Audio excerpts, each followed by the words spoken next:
Yok, asmıyor. Kırıyor, enggak mı? Hem de kırıyor.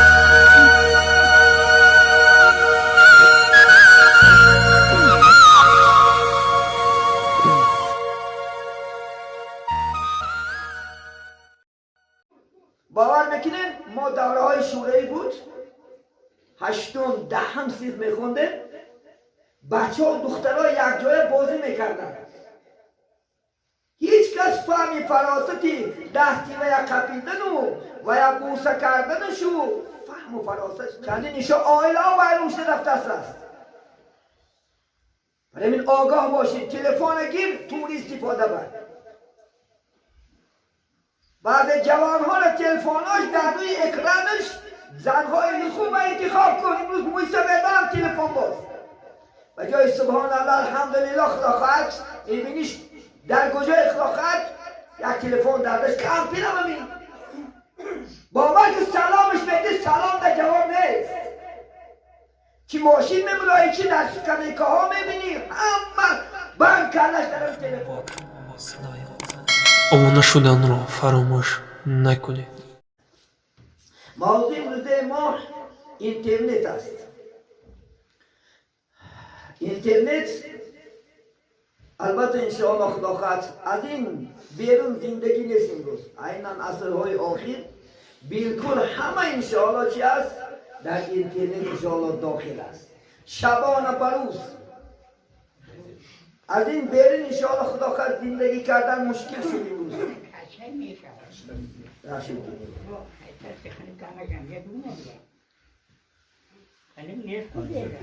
کسانی هستند که به تلفن امروز هیچ کس نیست بالکل خداخواهد انشاءالله چی مرد است چی زن است چی موسفید است چی کمپیر است امروز همه چی دارد صاحب تلفن است صاحب اینترنت هم است انشاءالله خداخواهد از اینترنت طرفی فایدهش بسیار است اگر شما طوری استفادهش بره الحمدلله خداخواهد بسیار غذای معنوی تو همه غذای مادی تو هم انشاءالله بای بشود معنوی چی؟ همه کتاب های امروز در اینترنت است خلاص می امر و معروفات در اینترنت است الحمدلله یا که قرآن خداخواهد یاد میکنیم بیم قرآن عظیم و شان خداخواهد بالکل سپاره ها در چی است اینترنت است یا که یکان کسب و کار می آموزیم انشاءالله خداخواهد یکان کسب هنر می آموزد انشاءالله از اینترنت بسیار استفاده بردن ممکن خداخواهد طرفهای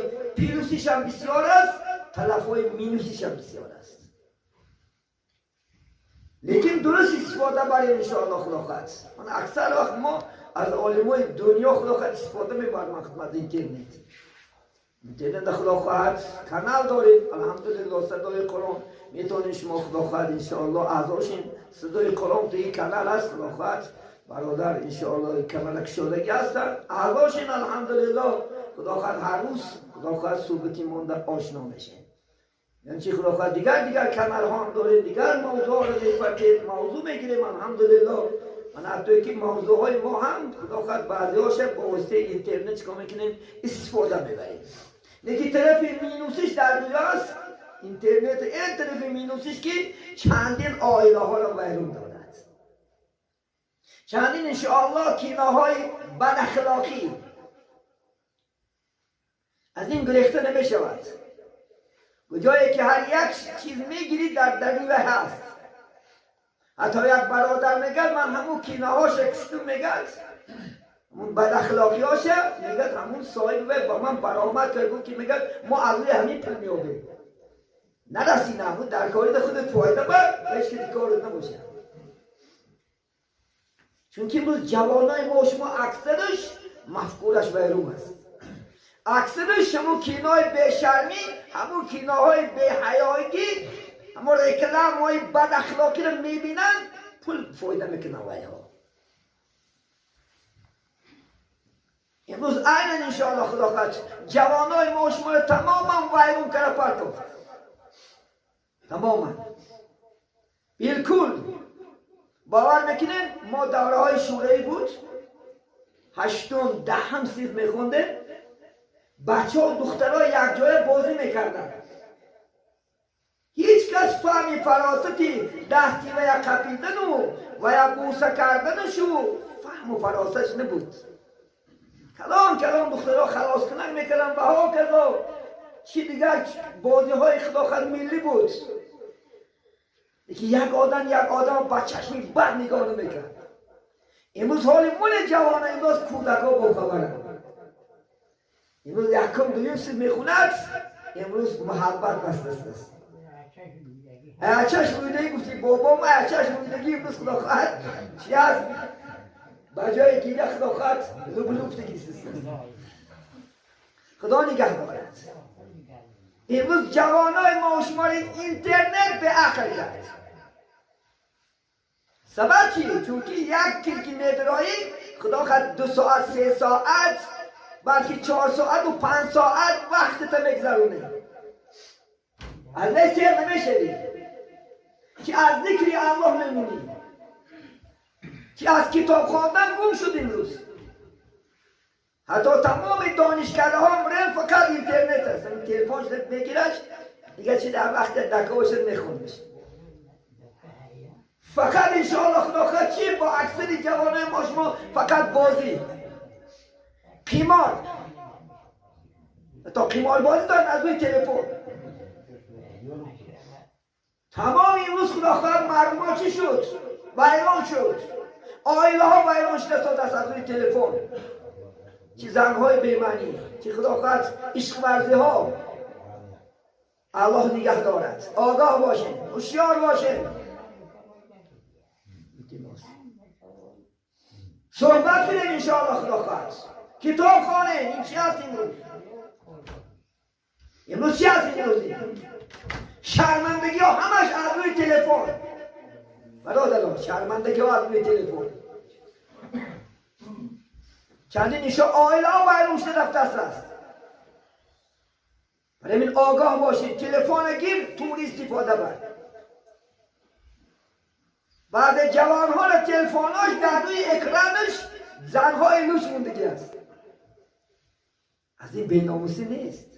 زنی خودمون صورت شد. دخترچه‌مون، پسرچه‌مون انشاءالله خدا خواهد، یا که قرآنمون، اللهمون،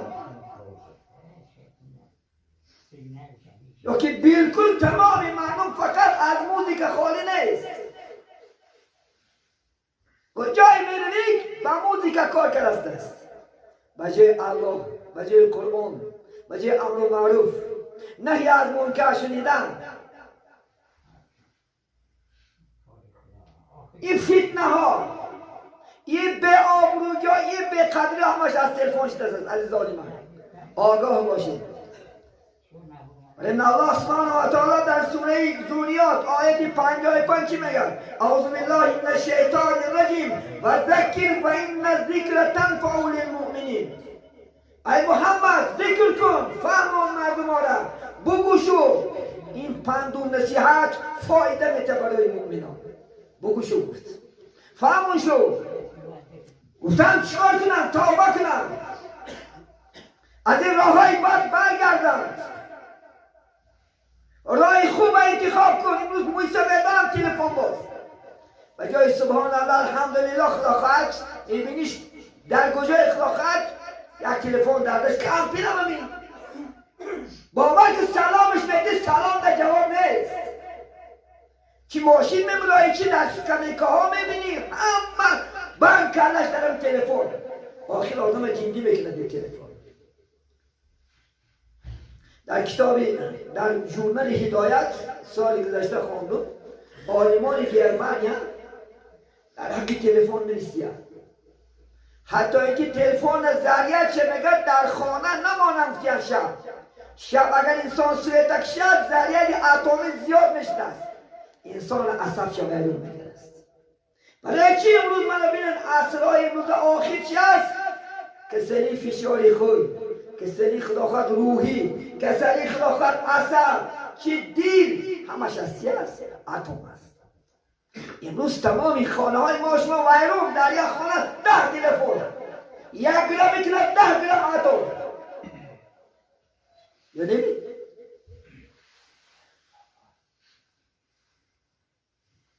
پیش دورهای شوره میدونیم آدم اچکیدار نبود. ما 10 سال 11 سال مکتب خوندیم، یک اچکیدار ندیدیم. امروز راو 30% بچه های ما شما همش اچکیداره. من یکی خدا نگهدار، من 10 سال 15 سال بچی میشم. همش یک ضرری چی هست همین است. امروز بین از مادر روی دست است میکروب چی هست؟ از کجا اینو پیداش است؟ ای حالی رویدگیش به ما ضررش اتم است. زنی بیچاره هم زنه که بوست تا بگه بالاش موندگی که یک خواهش برفتن مردار خواه میرم خلاقت در بال تلفن قلتگی در تموز زیرش میکنیم با اتم کتی خواه میرم خلاقت دیده که دو روز بعد خلاقت دوری نه، دو روز بعد خلاقت فشاری خود تا حتی که در درن کورپاها تا سر بچه هاش با تلفن باز میکنن.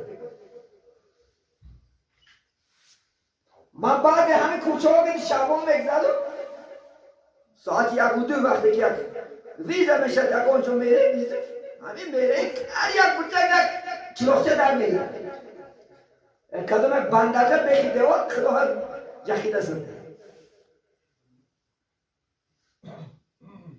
عاقبت چی باید برادر؟ عاقبت ما رو بدیل میکند، به عقل میکند، عاقبت شرمنده میکند. من چندی شرمندگی ها در اینترنت ها دیده زدیم آینه فایدهش ولی انشاءالله خدا خواهد دور شد از این. انشاءالله خدا خواهد نجات یافتن فقط چی است؟ از این دور شدن است. حتی اگر از ذکر ماند اینترنت و ترام است. بعضیات نماز هم قضا کرده زده بینده دومده نماز قضاش بگیرید روی در این هوای تمام وقتی زشتنش نمیدانی وقت سرچهش نمیدانی. امام ترمذی حدیث مبارک میگد لا تزول قدم ابن آدم یوم القیامه من عند ربی. روز قیامت وقتی که ما میخستیم نزد پروردگار پاچه کنه یک قدم نمونده 5 تا چیز جواب میدادیم نه یا نبرام 5 تا چیز جواب میدادیم. من عمری فیها افنا. خدا میگوید من عمر دادم 50 سال و 60 سال گجانده صرفش کردی جواب میدادی. امروز الله ما عمر داد که برای چی؟ طاعت، عبادت، استعاذ بالله و ما خلقت الانسان و الجن الا لیعبدون. خدا میگه من نآفریدم انسان را جن ها را مگرم برای عبادت من. امروز اون شما در جا صرف کساده بالای خلافت تلفن، بالای بازی های بیمعنی، بالای کینه های بیمعنی. از عمر جواب میدادیم 60 سال دادیم 80 سال یک اصل عمر میدادیم الله از عمر یک قدم نجم بیده جواب میدادیم. خواهش کنیم 80 سال عمر دادم کجا نصفش کنیم. امروز عمرهایی هست که 70 80 نماز نمیخواند سر سجده دیدگی نیست. خدا نگه داده خیلی سرها عمر نگذرد با یوسف علیه میگن گر عمر نگذرد به حق جویی شرم ناکرده عمر هم گویی. گر عمر نگذرد در ره مولا در ره خدا هر عمری گو خر از او بالا. بابا یوسف میگه عمر خرم عمر دارد گوم عمر دارد خدای خدا نگی سرش نکنی و از بین عمری بای بالا هست. از این عمر میپرسم تو گجان سرش که چی بگوی باید خیال میکنی که خدا فهم نکنم خیال میکنی که پیش خدا ندروغ میگم. دوتا کاملا در بالای کتفت خدا کلوچت کرده است. استعیذ بالله کرام الکاتبین یعلمون ما تفعلون. خدا میگه من 2 کرام کاتبین فرشته های نیستن که هر یک چیزی نیسته میروند حجت میشود فقط دل میشود نزد خدای دل گفته میره فقط انشاءالله خدا خواهد کردی. در اینترنت چی تماشا کردی؟ از این تعداد چگونه فایده کردی؟ چگونه عمر صرف کردی؟ جواب میدادی. دویم جواب میده که و عن شبابهی، از جوانی ما و شما میپرسیده است. خدا میفته محتر جوان داده، جوان ابدا کردم. این جوانی تا کجا را صرف کردی؟ عرق خورینده، زناگرینده، دزدینده، بیمار بازینده، فال بیننده، کجا صرف کردی؟ جواب میدی. این جوانیت در راه طاعت صرف کن عزیزان من. گفتی عبدالرحمن جامی رحمت الله علیه میگه در جوانی سعی کن گر به خلل خواهی عمل، میوه به نقصان بود از باغی بری نوبر است. میگه جوانیت نمیگه چقدر نماز خونده تونی کرگیر، چون که در پیری میگه نمیتونی این طاعت عبادت ها، شمایی که رکوع خوشرو، قیام خوشرو، سجده خوشرو میکنید فقط در پیری نمیتونید. پیرا بیا پرس این نماز موسی پیدا کردی صبحت کجی؟ گاه در طارت ملال میکنی، گاه در رگردی ملال میکنی، گاه قیام درست کرده میتونی، گاه خمیشیده نمیتونی، گاه مسجد مدل نمیتونی. این جوانی را غنیمت دونیم برادرها. در جوانی طاعت عبادت کردگی از جوانی پرسیده میشه. خدا میپرسد اینا ما نه.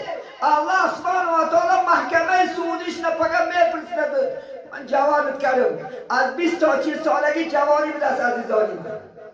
از 20 تا 40 سالگی جوانی است. شما میتونید در این جوانیاتون چقدر گناه ها را با وقوع بیاره، لیکن از ترس الهی امروز چی داره؟ طاعت داره. خدا شما را هدایت کرد الحمدلله. باور میکنیم 20 سال 33 پاش ما جوانا بودیم، جوانا 5-10 نمازخوان بود، بالکل همه در راه فساد بود. زمانی بود که خود گفته نمیتونستی، زمانی بود که امر و معروف منشدگی بود. الحمدلله شما یک بخناکترین زمان داره که هر روز صحبت علما بشنوید، هر روز امر و معروف نهی عن منکر بشنوید. شما نماز خوان شده، راه خوب یاد گرفته، راه نجات یاد گرفته. قیامتا کدام جوانی که در جوانیش توبه میکنفتند بر طاعت عبادت در دنیا میگذرد، دو انگوش نشان داده مثل انمی گفت در جنت با همراهی من است. کدام جوانی که توبه کننده است. 7 گروه انسانان خداوند روز قیامت در چی؟ محشرگاه خدا خود جمع میکند. 7 گروه سایه عرش نجام میکند. یک داشت الشاب نشأ فی عبادت الله، یک جوانی که میگه جوانی که فقط در راه خدا طاعت عبادت در منفیت مردم صرف میکند و یک خدا در سایه عرش جاش میکند. جوان شما دلگیر نشه، شما انشاءالله خدا خواهد مکافات بلندترین در پیش است. الله شما را دوست می‌دارد، پیغمبر دوست می‌دارد. الحمدلله. بیادت شکر. که از در میگه که ای جوانو امروز داری طاعت گیر که فردا نآید جوانی ز پیر. هر جوانی میگه خدا جو امروز داری طاعت عبادت گیر، نماز کن عبادت کن، فقط پیر بشوی طاعت عبادت کردن نمیتونی. ای جوان رای طاعت امروز گیر که فردا نآید جوانی ز پیر. مگر نمیشود. موسی میگه در ره رفته سادان یک جوانی به ادبی، به احمق، به علم، وقتی که بیچاره پیره که میگه میانش خم زدگی بود، میانش مثل کمانک بود، مزاق کرده گفت میگه بابا جان همین کمانک بچم پول خریده. گفت بچم صبر کن به پول میتیند. منم طوری جوان بودم، قامت زیبا داشتم، منم طوری خدا خواهد جوان بودم، زیبا بودم. روز پیش شدم این قامت زیبا ما، این جوانی ما گم کردم. تو هم صبر کن میگه انشاءالله خدا میتید بیپل میتید. ما هم پگم چنان نشیم. این موسیقیدار را مذاق نکن، موسیقیدار را سرزنش نکن. ما هم پگم هم چنان نشیم اگر خدا عمر تید. این کارهای زوری خدا خود رسیه میان تمش کند. این کارهای زور خدا خود قامتی زیبا خم میکند با وقت زمانش. خدا نگه دارد. اینا هم جوانای خوب بده یک زمانی. این جهانیت در طاعت عبادت صرف. سوم سوالی که می شود و عن مالی و از مال شما میپرسیده است که خداوندا من میلیون دلار رو دادم کجا نصرفش کردی؟ گو کدام راه نصرفش کردی؟ حالا در راه من صرفش کردی در راه شیطان صرفش کردی. ولی ما شما اکثر مون در راه شیطان چیکار میکنیم؟ دنیا را صرف داریم، چی در رقص و بازی چی در خیمارها. این باز خیمار هم آب گرفته است. کمتر که خدا دولت داریتون زیاد کرد شما پول کجا گم کردن ندون نیافته سید امروز. پگه از این مال میپرسد خدا حالا نشد جواب میتی که کجا نصرفش کردی؟ رای الان ده یتیمان ده بیواهان ده بیچاران ده محتاجان نصرفش کردی؟ کی نصرفش کردی گو؟ جواب میتی و فیما انفقه میگه در کجا صرفش کردی؟ گو بندم من تا باید که در راه خوب صرف کنتم زکات گفتم 8 طایفه گفت زکات خدا هستن قرضدار و حاجی که حج رفته نمیتونن مسکین و بیچاره و طالب علم ها و محتاجا و کمبغلا قرضدارها سرمش که گفتادم تو کجا نصرفش کردی؟ گو میپرسد از ما شما این حقیقت برادران. این حدیث صحیح امام ترمذی روایت دارد و میگه پنجم از علمی که گرفتی از عملش میپرسید از ما شما را. خواب میفتد من علم دادم این علم کجا نصرف کردی تو؟ راهی من نمی برای رضای من برای ریامی یا برای خود نشونتیمی یا علم گرفتی با گناه کردی. علمم عزیزانی من زکات دارد. هر چیزی که زکات دارد علمم زکات دارد. زکات علم عزیزانی من چی بوده است؟ عمل کردن بوده است. علم که میگیری عمل کنی زکاتش ادا بشته است. الا جواب میدادیم. قاری های محترم قاری هستی خدا اندک علمتان باشه حرمتش کن. گر علمت اندک از قدرش بدار که در او علم هست قدری بسیار. خدا خد اندک باشدم قدرش نرست. انشاءالله خدا خد درجه تا بالا میکند. ایدلم انسان خدا خد به مرتبه های بلندترین قله ها میرسند اگر عمل کنی. حسین واعظ کاشفی دو بیسته شیر آوریه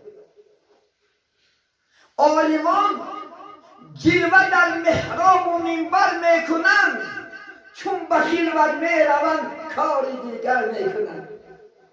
یه عالمان همین منبر اومدن بر محراب اومدن جلوه میکنند وقتی که خلوت میروند کار دیگر میکنند.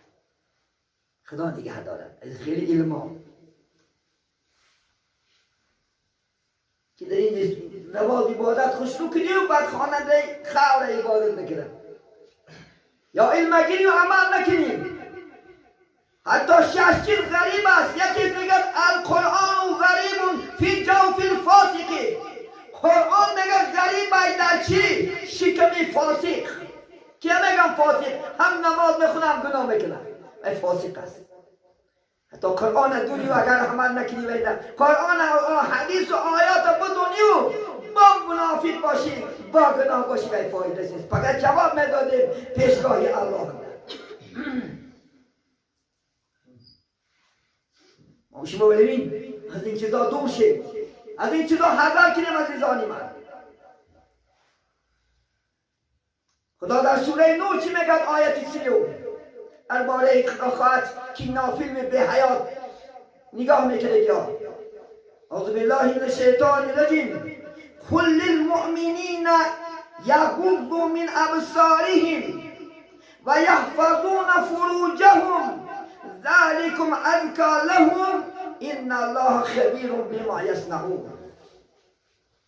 خدا در سوره نور آیت 30 میگه بگو ای محمد صلی الله علیه وسلم برای مؤمنا بگو چشماشون از نامحرما حرام ها بپوشند. فرمان خداست. و یحفظون فروجهم فرجاشون نگه دارن از زنا. از بیشرمی حیاگیر نگه دارم فرجاشونم. این فرمان خداست. ذالکم ازکالکم، این گفت پاکتر خوبتره برای ویها. البته خداوند نگه با خبر است از آن کاری که شما میکنید. خیال نکن که من در خانه خلوت گناه میکنم و الله نمیبینم. نگو که الله بیخبر است. ان الله خبیر بما یصنعون. خدا میگه من خبر دارم از کارهایی که تو میکنی. تو نگو که من در خدا خواهد یک کود میرم زنا میکنم و در یک کود میرم خدا خواهد زنا میکنم و هیچ کس نمیبیند، خطر نمیبیند، مخلوق نمیبیند، لیکن خالق نظارتش هستی. خداوند بصیر و بالعباد همیشه بنده ها را میبیند، همیشه از حال ما شما نه. 18,000 عالم است، همش خدا از همش باخبر است، همش تربیتش است رب العالمین. سلمان فارسی چی گفتید؟ 3 مراتب تکرار کردن که من کشم مرم زنده شوم، من مرم زنده شوم، من مرم زنده شوم. خوب میدانم که شرمگاه من یک بیگانه بینم و من شرمگاه بیگانه را بینم. این مردم 3 بار مرده زنده شوم. سلمان فارسی رحمت الله علیه برادر ما و شما تا که عورت من یکم کس نبیند، عورتی کس نبینم. بینه عزیزای خدا تا چه اندازه چیکار میکردن؟ میترسیدن. تا چه اندازه این روز از این چیزا میترسیدن. حتی امروز در اینترنت بینه امروز عالما را تحقیق کردن نظر کردن. امروز در اینترنت جوانای بد اخلاق به ادب حرمت که امروز عالما را اخلاق کرد در حقیقت نمیدانیم. مثلا که شیخ محمد صادق محمد یوسف حضرت